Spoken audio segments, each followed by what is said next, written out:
Hi crafty friends, it's Donna here, and I've got the next instalment in the One Paper Pack 10 card series. This time using a really cute little paper pad called Little Village. There are 18 sheets of double-sided paper in this pack, and I'm just going to show you what they look like. Here are the fronts. They include some cut aparts and also some images for fussy cutting, but this time around I haven't fussy cut any of those images.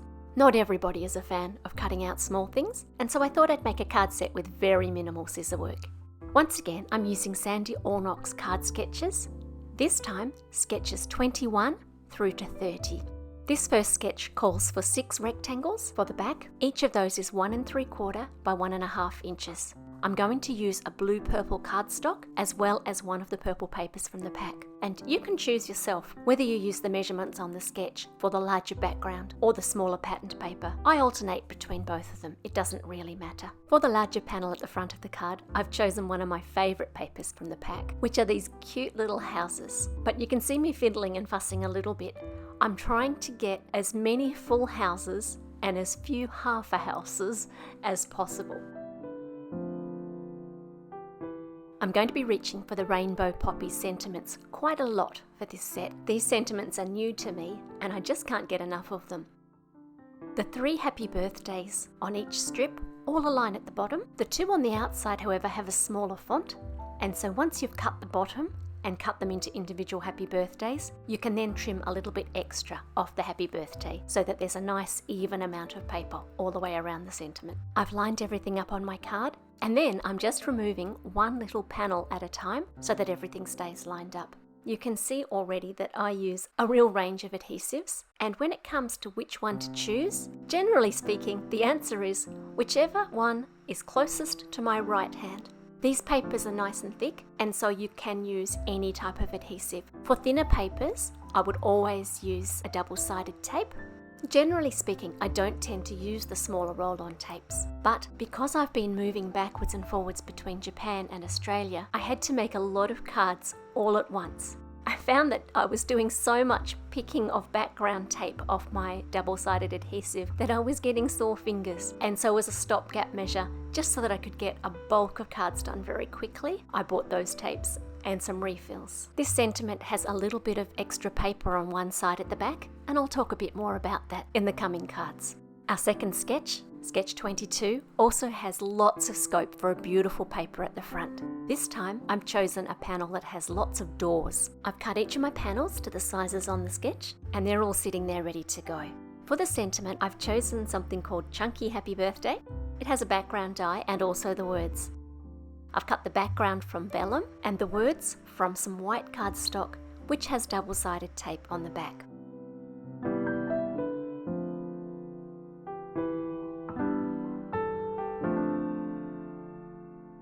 If I stick everything down with the same amount around the outside, it's always going to line up perfectly.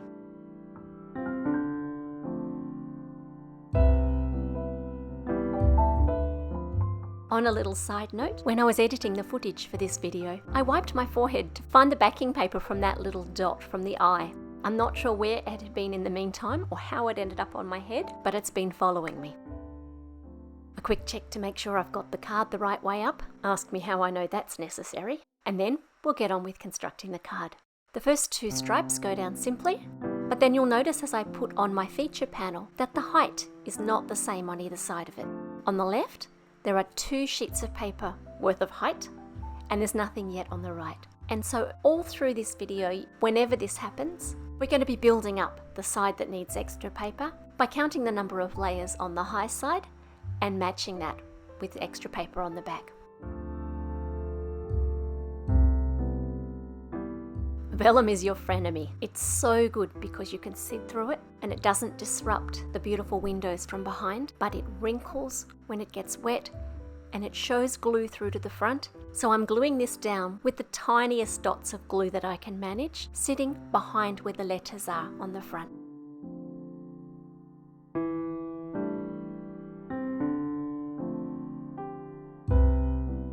Our third sketch is sketch 23. And this is the only time I'm going to get the scissors out for this whole set of cards, I promise. To make the border that goes along the bottom of this sketch, I've used my trimmer to cut a row of houses, and I thought it would be fun to cut a picket fence to go along the front of them. As well as that, I've got one of the tickets from the Rainbow Poppies Sentiments pack, and I'm just using my scissors to cut the corners off. If you're not a fan of fussy cutting, you could leave the corners on the ticket and just omit the fence from the card. I'm using some paper to make a little bit of height for my picket fence so that it will sit up in front of the houses. You'll notice that I'm not using foam tape for these cards, but instead making my dimension by using scrap paper. My reasons for this are twofold. Firstly, making cards like this does create strips of scrap paper, and this is a great way to use them up. Secondly, I'm trying to keep the dimension on these cards fairly narrow because I have another project planned that I was hoping I could work with just one sheet of paper. However, even with the small amount of dimension I added, I'm going to have to make some adjustments. But stay tuned for that video because I think it will turn these cards into a lovely gift.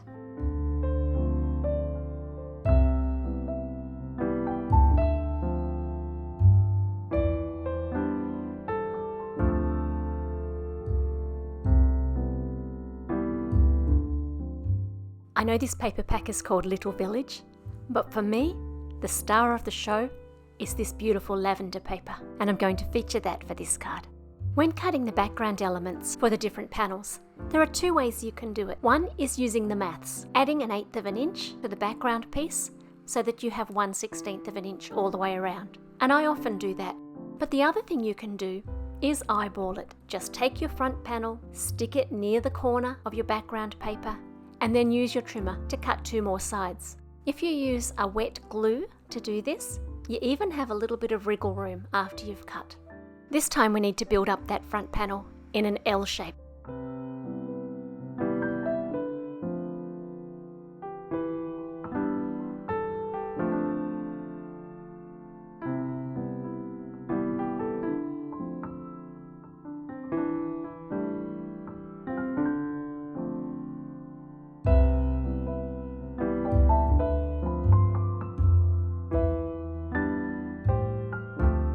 One of the papers in this pack has the most gorgeous farmhouse and apple tree scene, and I'm going to use that for our next sketch. I'm altering the sketch a little and extending the 4 rectangles so that they stretch over the whole card so that I can get as much of this scene in as possible. That's going to require some maths. I'm a centimetres girl, so I have to admit that maths in inches requires some double checking, and so you can see I did every sum twice. I can't even remember what I did, but it must have worked. Once I had the initial sizes for my rectangles, I also worked out the size for the green background papers.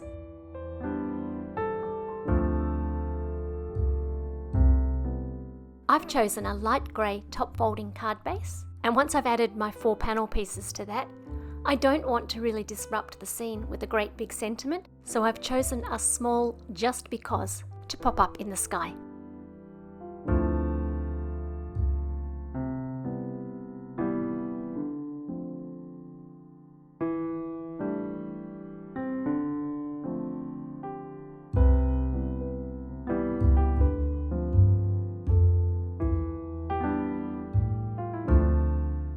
I thought I'd show you a little bit of my thinking process for this next card. Initially, I thought I might try to use a couple of lines of images for the background stripe.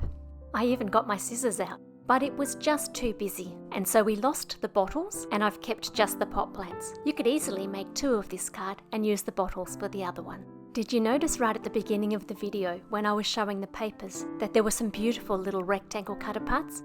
We're going to use one of those for this card. I've chosen a really deep teal as my background paper this time round. I love how changing the background paper makes the same papers look so different.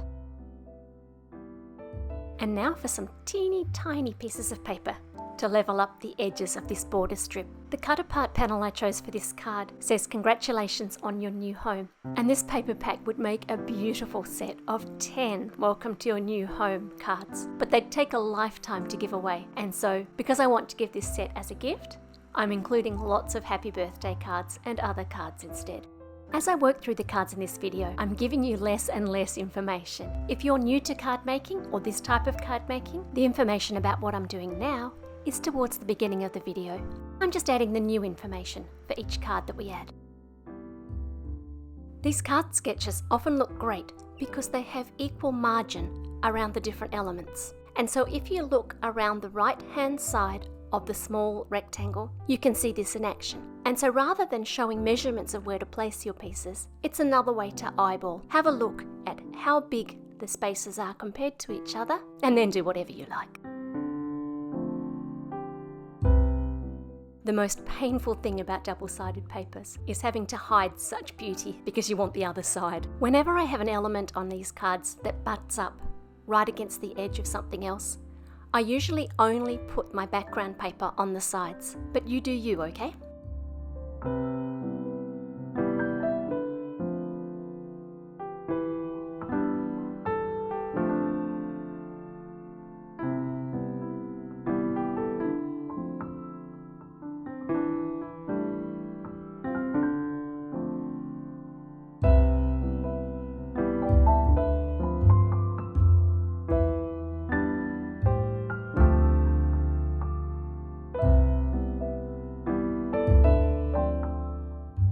Our 8th sketch is sketch number 28, and now we have some sketchy action going on with all of those horizontal strips.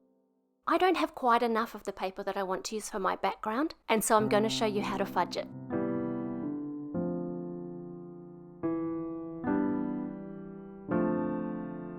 The middle section is going to be hidden by that vertical strip, and so I've cut my piece into two, and I'm just going to fill in with some scrap paper so it doesn't sag.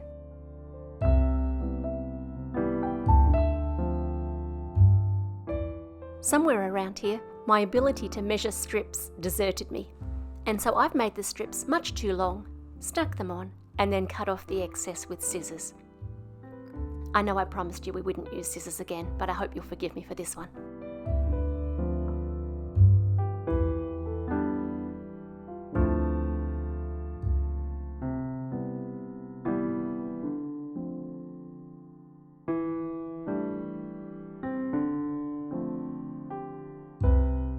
This card is now 4 layers high, and luckily I had those little bits of extra paper from when I cut my strips too long, and each of those is already 2 layers. So I'm doing some more basic maths, 2 plus 2 is 4, and propping up my corners.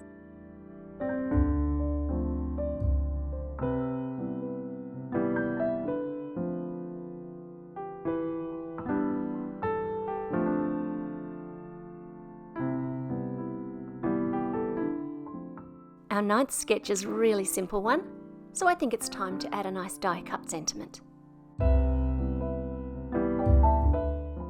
And here's a little trick for lining your sentiments up on your backing papers. I've cut my top layer from some white card that has double-sided tape on the back, and rather than pop the paper out of the die, I'm going to just remove the release paper, and then by putting the die down nice and straight, I can just poke through the holes, and there it is, all nice and straight.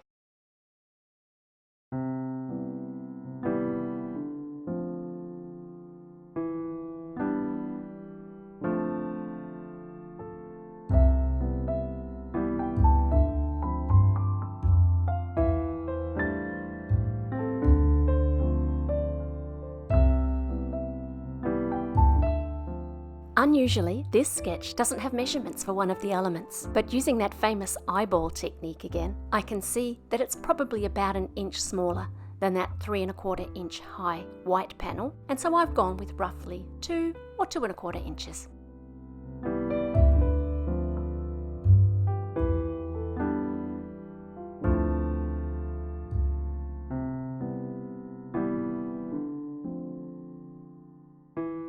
Somebody got way too excited with the glue here, so I've had to work around that as I construct this card.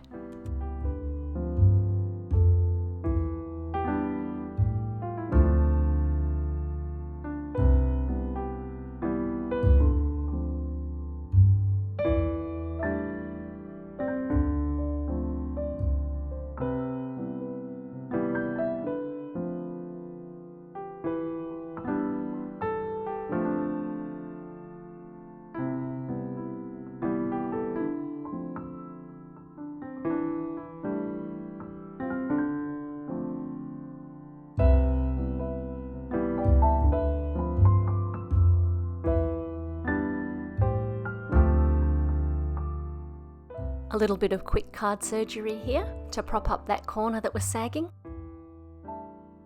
Some freehand eyeballing scissor action. And this card also is done.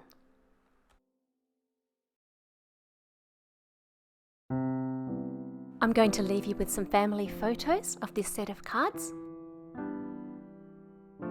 Feel free to like and subscribe if you want to see more, and especially do so if you want to see what we're going to do with these cards to make them into a lovely gift.